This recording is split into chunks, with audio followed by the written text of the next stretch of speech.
right, we've now been joined by the winner of the second duel tonight, Chase Elliott. We'll go ahead and open for questions. If you have a question for Chase, go ahead and raise your hand. We'll work to get a mic to you. We'll start in the back with Jordan and then come up front to John. Jordan Bianchi, The Athletic. What were some of the big things you learned tonight in today's duel that you can apply to Sunday?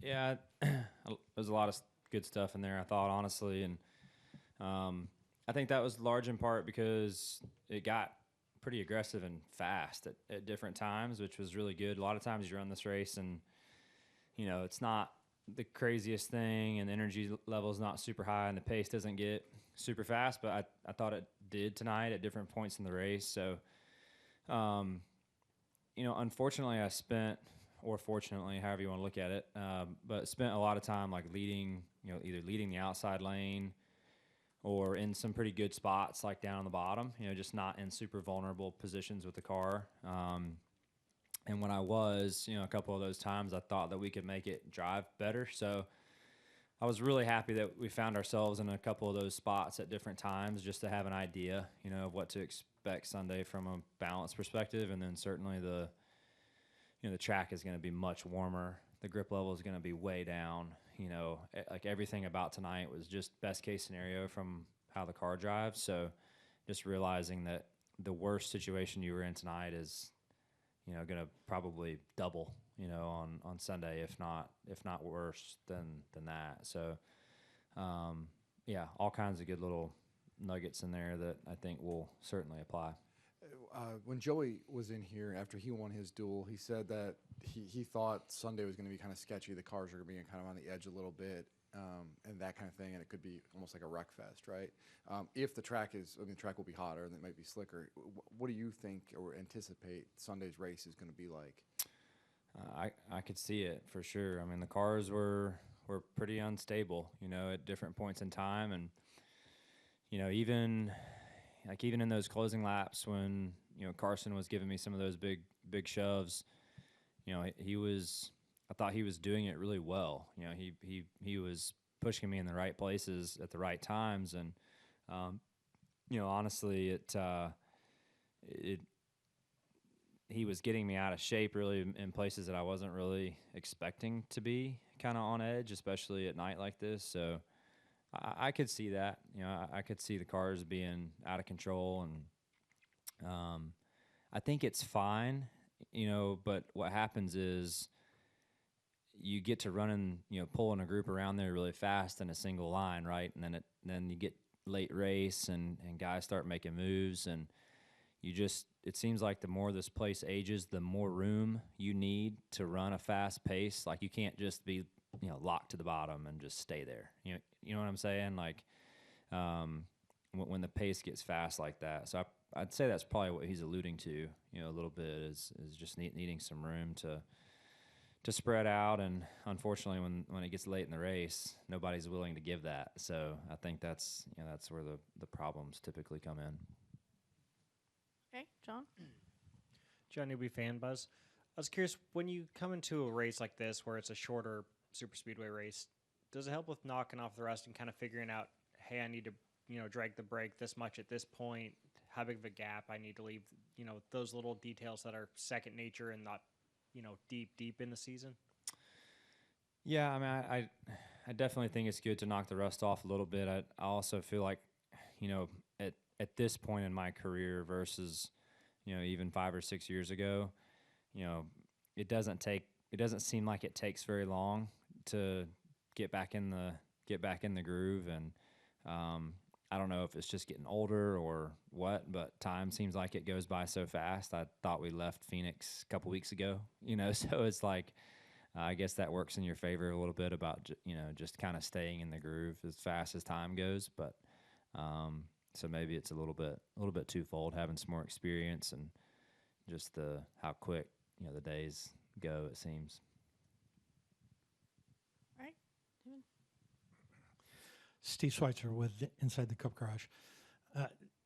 Pit stops in the second race seemed to be maybe not as organized as everyone would have liked.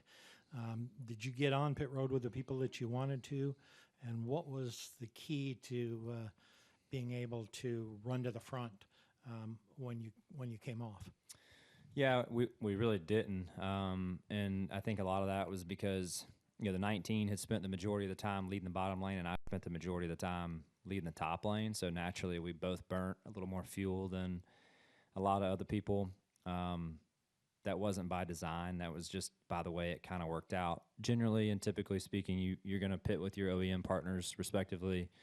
We were fixing to be out of gas, right? So it was kind of coming to the situation where we had to get to pit road with really anybody that was coming at that point in time, and I saw the 19 waving, and I saw, I guess Denny was behind me at that point, and he was waving his hand out the window too. So I knew these guys were headed down pit road, and so I just told them, hey, these guys are fixing to make a stop, and so they called me on in. I think we were getting pretty tight, so but it ended up working out.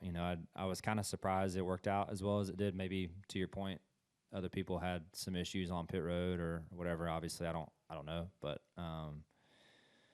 yeah, we got back on the track and had a big head of steam. With not really just the three of us, with Denny, the 43, and us, and it was good enough to kind of get back up through there.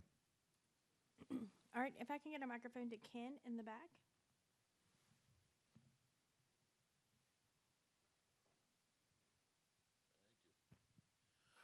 Two-parter. Will you spend the time? The weather report for Sunday is a little dicey depending on which forecast you look at. Do you pay any attention to that at all? And even if it does not rain Sunday, it's going to be windy as hell coming out of the south. Is that 20-mile-an-hour, 25-mile-an-hour winds? Does that change anything in terms of how you set the car up and just how you think about going about your day?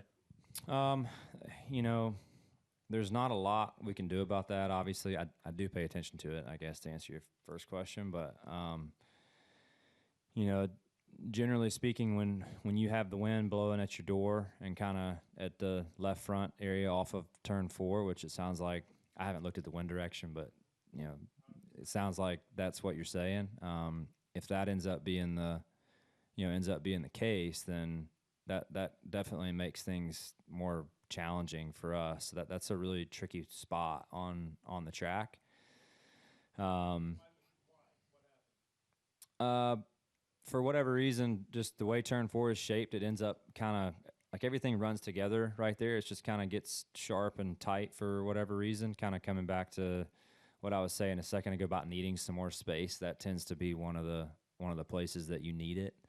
And anything that forces you up the road right there tends to make that worse. So could potentially play a factor, and obviously who knows whether it rains or not.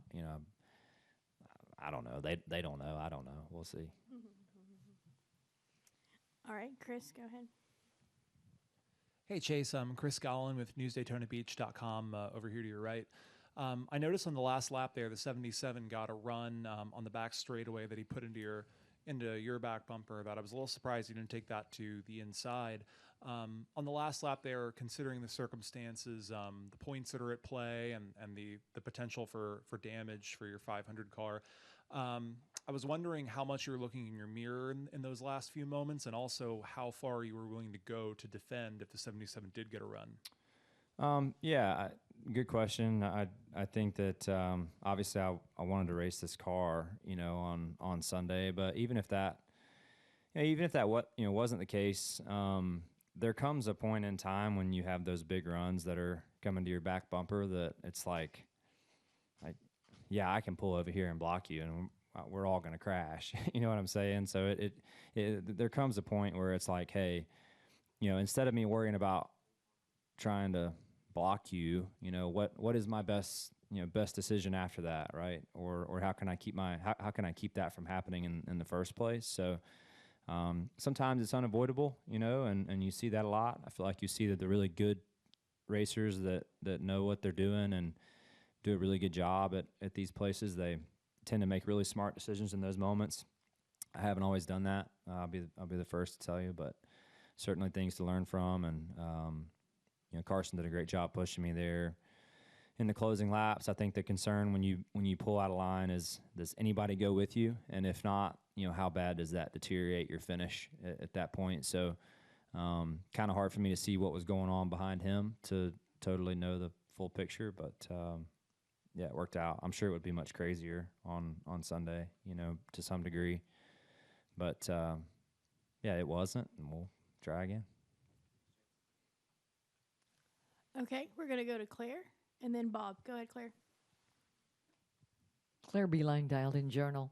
We were talking about after the duel number one, how sketchy it was out on the track, or maybe the pushing was tough or whatever. A lot of times when we see races, like the people that raced duel number two saw a little bit of that from duel number one and maybe settled down. Or maybe then when we start talking about it, by Sunday it settles down. There's some confusion over whether you guys have an opportunity to get enough time to set the cars up differently. That it was a rush kind of for today for the duels. Maybe there'll be more time for tomorrow. Anthony Alfredo said, I think it was because it took, we didn't have the time like we would have tomorrow to cars will settle down. How do you feel about all that? Do you feel like it'll, be different on Sunday, or do you feel it's just Daytona? Yeah, from my position, I feel like there was time, to make the best decision. Honestly, like if we had had 4 hours of practice, you could have still guessed wrong, right? Like you could have still maybe had the car too low for the nighttime conditions, or it's really hard to replicate the energy of the pack and how fast you're going to be going and the grip level and the racetrack and your travels and all that stuff is you try and science it out the best you can, but there's definitely going to be things that it's just hard to replicate until you get in a racing environment. So me personally, I would rather race and get a more realistic environment, because people aren't going to race like that in practice throughout the week. So I would rather just do that. And if you guess a little wrong, then good lesson learned for Sunday, regardless of what side of the fence you're on. And then the booth was saying on television, what a piece of momentum for you, to have the duel won, which is true. Does that drive your team? Is there a lot of momentum in winning the duel as you get ready to forward into the rest of the weekend? Yes and no. I mean, we've been in this situation before, and it's it's nice. Don't get me wrong. It's nice to get. I think they award some points now, if I'm not mistaken, and so that's nice, no doubt. That something you can carry with you after tonight. But I'd say the biggest thing is really the pit pick for the weekend, and that's been an area that I feel like has hurt us in this race in particular of the last few years. You just get so crippled on pit road, and Jimmy, did he take their provisional thing? He did. So that there's every single stall on pit road is going to be used. So that's another small little tidbit of information that typically there would be one more opening that you're not going to have on pit road now. So that makes those pit picks even more crucial when there are less opportunities to have an opening in or out. And that was a big initiative we had today, was be aggressive in this race and try to get ourselves a good pit pick for Sunday, just to try and hedge your bet, because you're stuck with that all day, and we can't change it. And so hopefully that helps us. I think that's probably the biggest one. Yes, it's a win. It doesn't really feel like a win. It's kind of you're excited on one hand, but also at the same time, I guess just experience tells you, and I guess the eyes on the big prize. My mind's kind of already there. I'm really not even worried about it, tonight at least, and just kind of thinking about Sunday and what we can be doing to make that better. All right, we're going to wrap with Bob. Go ahead, Bob. Bob Pockris, Fox Sports. I have two. The first, did you learn anything specifically about the Chevrolet body? Like, did you notice any sort of significant difference with it? And if so, is there anything you can say?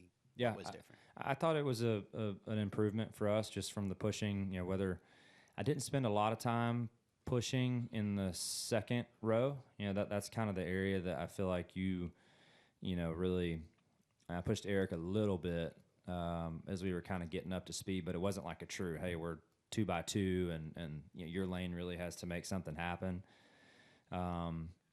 So I did think it was a small improvement there, and then I thought in the closing laps, whether it was Carson's ability to push me. I thought we were just making a lot of speed, and I don't know if that was just we had the right formation of cars in a line, or just the our cars in general having good pace. But I thought both areas seemed to be a little better from my seat, but it's a little bit of a guess. And you mentioned Carson. Like, he certainly is somebody who's had his, people have been critical of his moves. So I'm curious, like, were you confident with him behind him? Do you have a lot of experience working with him? And if you saw anything different in what he did compared to maybe what he's done in the past? Yeah, I thought that I thought he did a good job. I mean, obviously, he was very methodical from my position as to when he was pushing and how he was pushing. Again, I think all those things come back to the relationship that you have with an individual a lot of times, and fortunately, I feel like we've really gotten along. And, I've spent some time racing with him in the super late model world. We've kind of always, we've always gotten along okay. So, I certainly understand there's been some instances where, maybe I wouldn't have done that, or whatever, but I do think some of those things are part of the learning process. I could look back at my career and pick out things that I probably wouldn't do over again either. And that's okay. So, but my experience with him has been solid and been positive. And certainly tonight, I thought he was really mature in how he went about the closing laps and how he was helping our lane make pace and better our odds for, a Team Chevy vehicle to win. All right, and quickly, if we can just wrap with Holly here. She has a quick question. Hi, Jace. Holly Kane with the NASCAR Wire Service. There have been years where people that have won the duels or the twins have come in and said, this is the car that's going to win the race. Do you feel like there's been anyone that you saw tonight in either of the race, a team or a driver, that you felt like this is going to be the favorite, or do you feel pretty... Honestly, really, ever since Next Gen, I don't really see that anymore. Everyone, I would say, of all the tracks, certainly everywhere, but certainly at the plate races, you used to always. You're right. I used to come down here, and by Friday afternoon or Saturday practice, I'm like, man, so and so is really good. Like, and that was always really fun too from a competitor standpoint, because that was somebody that was a difference maker, and you knew if you had that person in your line, it was a good thing for you, or if you were lucky enough that it was you. And we've had cars like that down here in the past too. So, but I think the Next Gen era has pretty well stopped that. I see us all being very, very similar. The cars are really draggy, like used to. You have guys that are really fast, maybe pushing or good leading or whatever, but we all just seem kind of the same, and really circumstantial as to how you get pushes and how a person executes that, or just the situation that you're in on track. Thank you. All right, congrats again on the dual win, Chase, and best of luck on Sunday.